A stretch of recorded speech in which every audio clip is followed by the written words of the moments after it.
All right, class.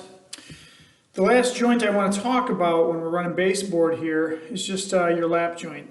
Here's a situation you're going to run into all too frequently when you're running baseboard is the fact that I've got 16-foot long pieces of base. Well, I got a wall that's 17 foot long. So obviously that 16-foot long joint or piece is not going to cover that 17-foot long span, and there's going to have to be a joint somewhere in between. So as I flip us around right here, I wind up in my corner, and I look, and I have got a little tiny piece that's got to fit into the wall right there. This is the piece I've already ran. It's cut square all the way down at that end down there, running up against my casing. I don't want to just cut the other end square and butt another piece right up to it. What I want to do is I want to cut a little bit of a lap joint right here. See how this is cut back?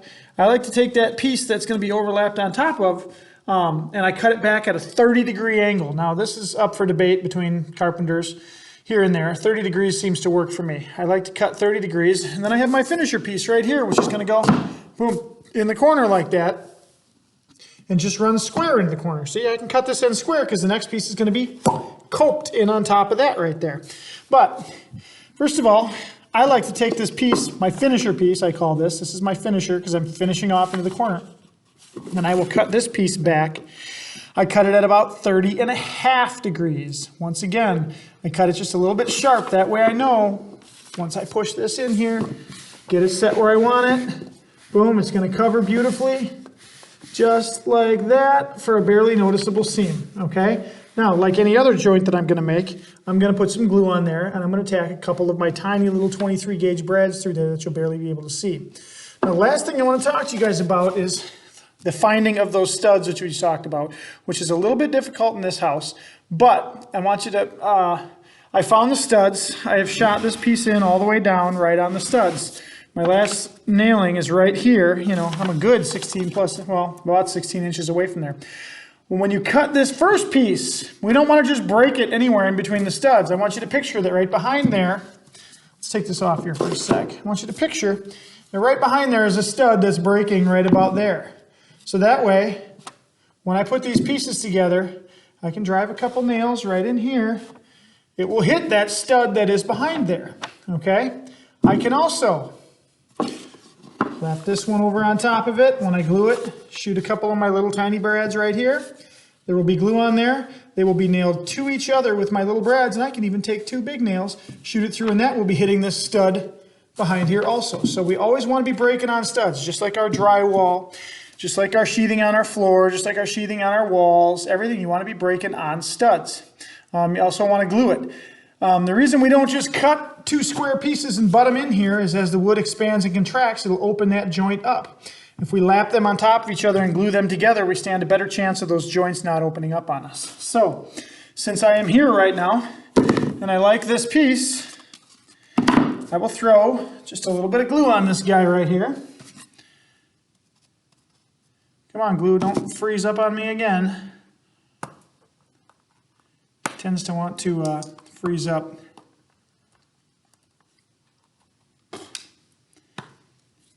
Anyway, I believe my glue is open now, or not.